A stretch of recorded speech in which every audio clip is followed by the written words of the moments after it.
Hi there, I'm Sigi. Welcome to another exciting review here on Go For One. Today I'm going to give my first impressions and we'll do a first one in the Saucony White 17.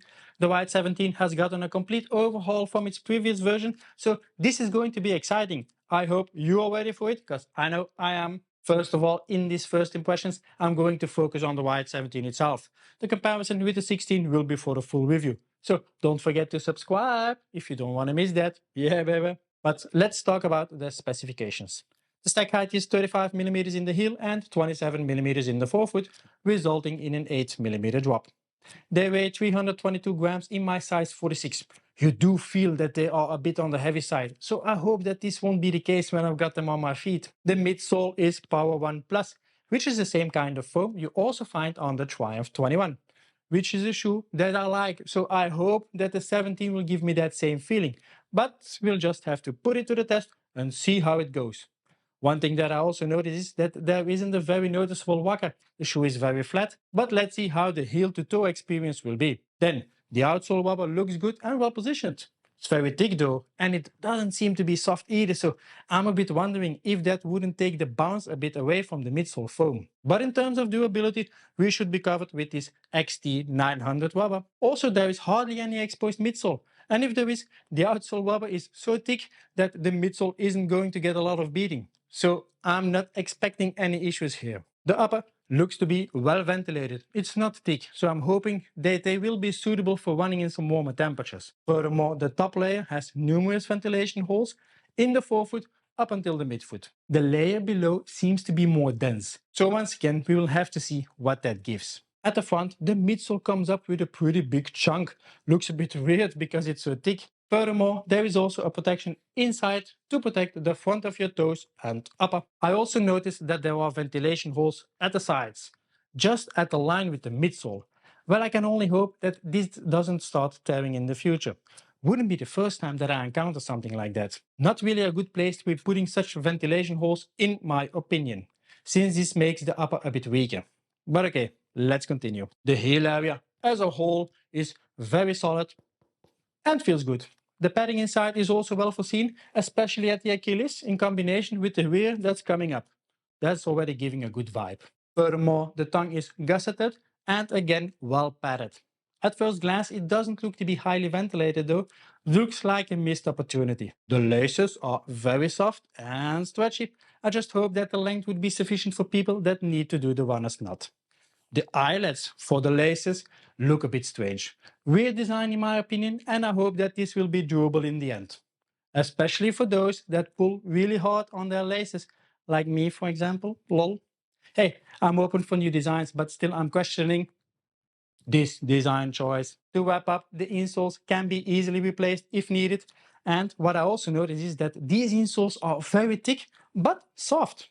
So you could have a completely different feeling if you change them. Got some good expectations about the stability, especially with a slightly wider forefoot base and then the solid heel area. Now that we got that done and dusted, I'm going to prepare and I'm gonna go for my first one.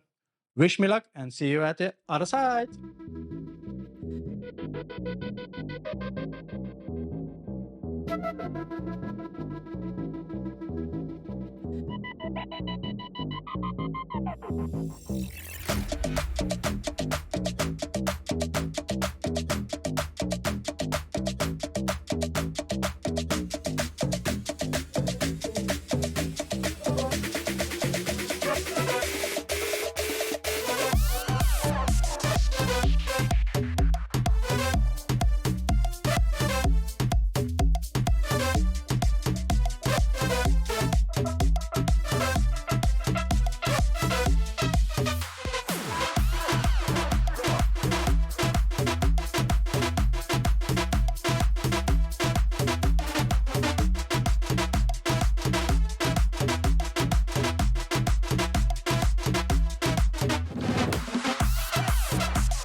Well, that's a wrap on the first one with the Saucony White 17.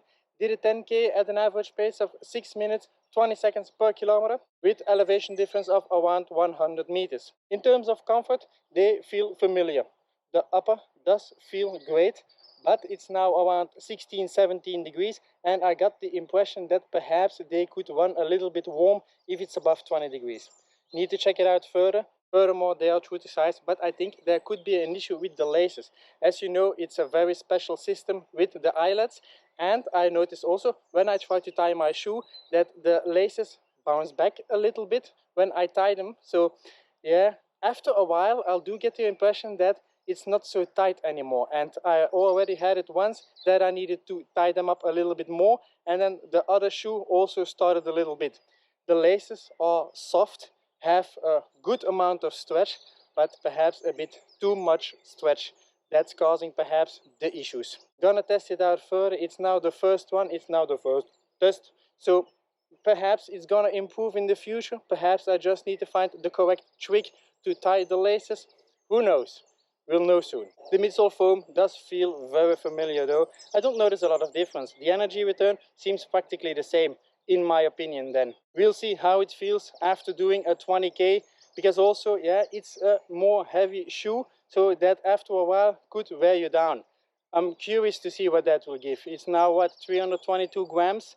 Yeah, that's not the lightest shoe around, ladies and gentlemen. We all know that. But hey, I'm very interested in testing them out further and giving you my full review after 100 kilometers. I also liked the white 16, so I'm pretty sure I'm gonna like the white 17 also in the end. Perhaps I just need to adapt myself a little bit to the shoe. If you're interested in the full review, that's coming up very soon.